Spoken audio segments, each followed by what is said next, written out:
মায়া এহসান যে আল্লাহ সুবহানাহু ওয়া তাআলা কিছু দিনই কথা বলার শোনার আপনাকে আমাকে তৌফিক দান করছে। এই জন্য দিল থেকে শুকরিয়া আদায় করি আলহামদুলিল্লাহ। আল্লাহ তাআলার কাছে বড় শুকরিয়া আদায় করি যে আল্লাহ রাব্বুল আলামিন আমাকে মুসলমানের ঘরে পাঠাইছে এবং শেষ নবীর উম্মত হিসাবে দুনিয়াতে পাঠাইছে। এটা কত বড় নিয়ামত।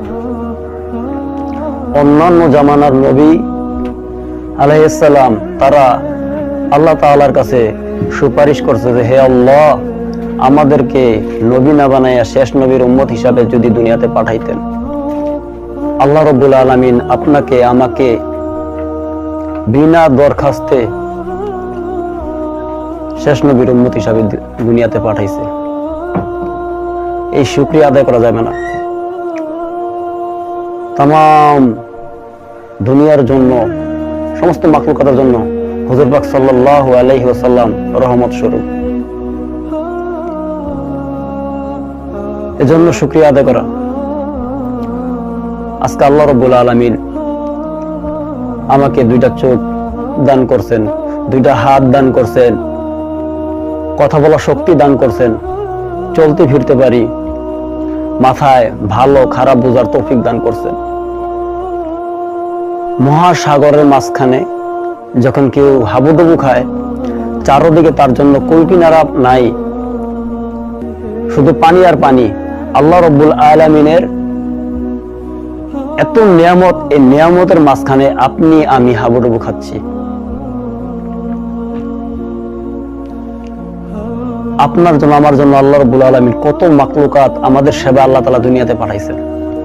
জীবন্ত জন্তু জবকেরা আপনার আমার খাবারের জন্য আল্লাহ তাআলা পৌঁছায় দেয়।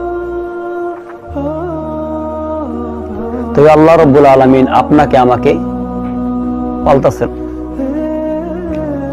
50 বছর 60 বছর জিন্দেগি দিয়ে আপনাকে আমাকে আল্লাহ রাব্বুল আলামিন দুনিয়াতে পাঠাইছে।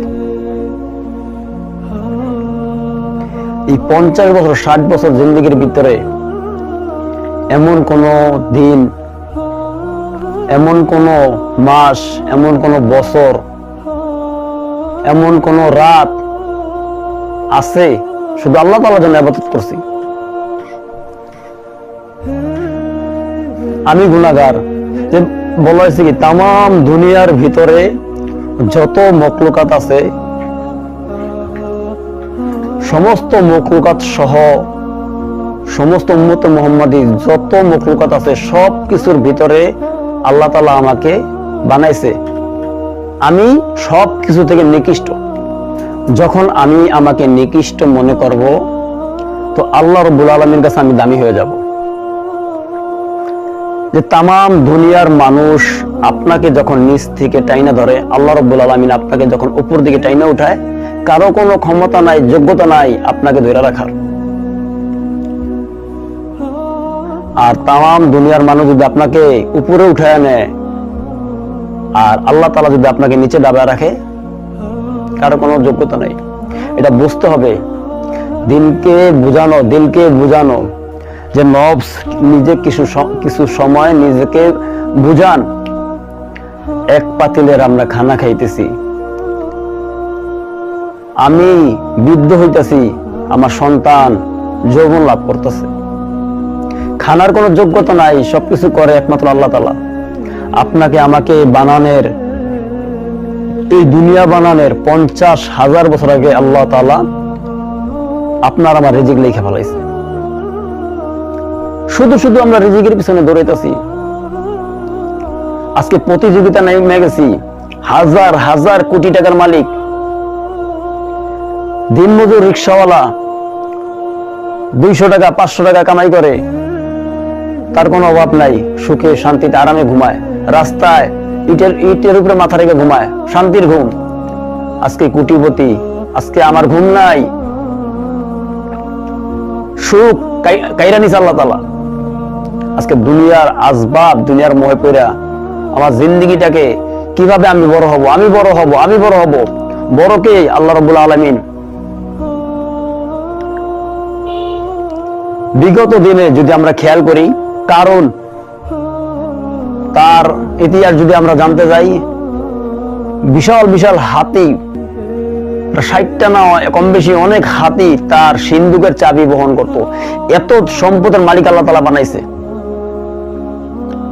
ফেরাউন নিজেকে নিজে খোদাই দাবিদার, কিরকম শাসন করছে, কোথায়? আমরা পিছনে ইতিহাস যদি টানতে চাই, তার নাম কি আমি বলতে পারবো না। কোন এক সময় আমার নাতিও আমার নাম বলতে পারবে না। আজকে এই জমিনে আমি আছি, এখানে কথা বলতেছি, এখানে আমি আছি, 100 বছর 200 বছর 500 বছর পর আমি এখানে থাকবো না। এজন্য আল্লাহ তাআলা আপনাকে আমাকে দুনিয়াতে পাঠাইছে। দুনিয়া কামাইয়ের জায়গা, ভোগ বিলাসের জায়গা জান্নাত। বিভিন্ন গোত্রের লোক আছে, মুসলমান, হিন্দু, খ্রিস্টান, আওয়ামী লীগ, বিএনপি, জামাত, তাম দুনিয়ার ভিতরে বিভিন্ন দলভুক্ত লোক। এই দলভুক্তর ভিতরে যার হুজুর পাক সাল্লাল্লাহু আলাইহি ওয়াসাল্লামের উপর ঈমান আনছে, আসমানি কিতাবের ঈমান আনছে, আল্লাহ তাআলাকে এক আল্লাহ বলে স্বীকার করে এবং হুজুর পাক সাল্লাল্লাহু আলাইহি ওয়াসাল্লামের সুন্নাত তরিকা যে চলে, সেই কামিয়াবি। আপনি আমি কোনো কামিয়াবি না। এজন্য প্রথমে নিজকে ঠিক করতে হবে, ঈমানকে মজবুত করতে হবে। ঈমানকে মজবুত করে তারপরে কি করতে হবে? দ্বীনের রাস্তায় চলতে হবে। আল্লাহ তাআলা নিজ হাতে আপনাকে আমাকে বানায়া জান্নাত, কত বড় জান্নাত নিয়ামত দান করছে, তাই জিন্দেগি চলতেছি। দুনিয়াটা মন চাই জিন্দেগি নয়, দুনিয়াটা হবে রব চাই জিন্দেগি। এজন্য হুজুর পাক সাল্লাল্লাহু আলাইহি ওয়াসাল্লাম শতভাগ সুন্নাত তরিকায় আমরা চলার চেষ্টা করব। পিতামাতা, ভাই বোন, আত্মীয় স্বজন, সমস্ত মাখলুকাতের কি কি হক ওই আদায় করে চলবো। ইসলাম আপনাকে আমাকে কোনো বোঝা চাপায় দেয় নাই, সহজ, একবারে সহজ, একবারে সহজ। ইসলাম ধর্ম একবারে সহজ। সত্য কথা বলো, সৎ পথে চলো। ইসলাম মোতাবেক কোনো ব্যক্তি যদি চলে, অল্পতেই তার চাহিদা পুরো হয়ে যাবে। এই জন্য উপরে চাহিদা না যাই। দুনিয়া ক্ষণস্থায়ী, আখিরাত চিরস্থায়ী। দুনিয়া সুখের জায়গা না, দুনিয়া দুঃখের জায়গা না। আসল সুখ জান্নাতে, আর আসল দুঃখ জাহান্নামে। এই দুনিয়া কেউ থাকতে পারবে না, দুনিয়া কেউ থাকতে পারবে না। আজকে দুনিয়াতে থাকার জন্য কি সুন্দর পাইলিং করতেছি মজবুত করে। এই দুনিয়া দিন ধ্বংস হয়ে যাবে। 50-60 বছর হায়াতে জিন্দেগিতে কত কাজ, কত সময় ব্যয় করতেছি, এইটা করি, এইটা করি, এইটা করি। আখিরাতের কামাই কি করলাম?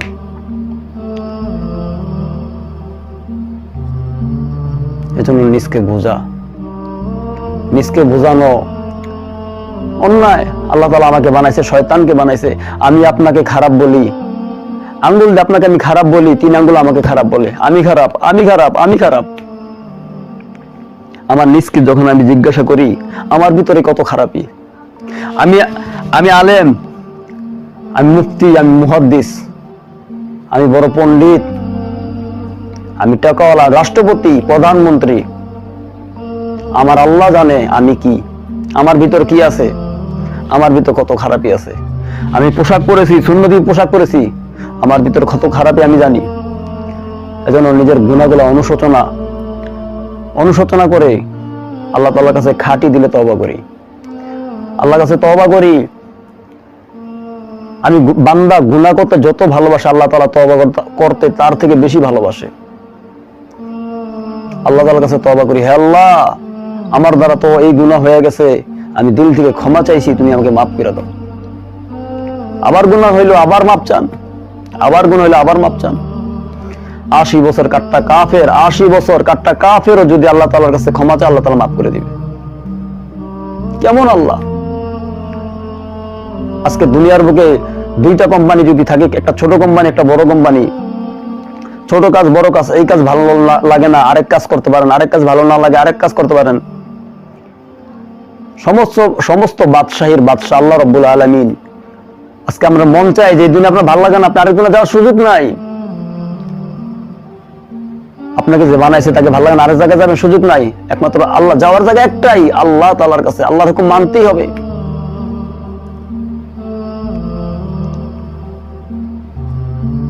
দোস্ত বুজুর্গ, এজন্য আল্লাহ তাআলার কাছে বেশি থেকে বেশি নেক সুরতে থাকা, চাওয়া, সবকিছু চাওয়া, আল্লাহর কাছে চায়া নেওয়া। আমি বলবো শিরিক মুক্ত আমল করার চেষ্টা করুন, রিয়া মুক্ত আমল করার চেষ্টা করুন, অহংকার মুক্ত আমল করার চেষ্টা করুন। ঝগড়া, ফেসাদ, বিদ্বেষ, পরনিন্দা, গীবত, চগলখুরি, এগুলা থেকে বাঁচিয়ে থাকা তৌফিক আল্লাহ তাআলার কাছে চান।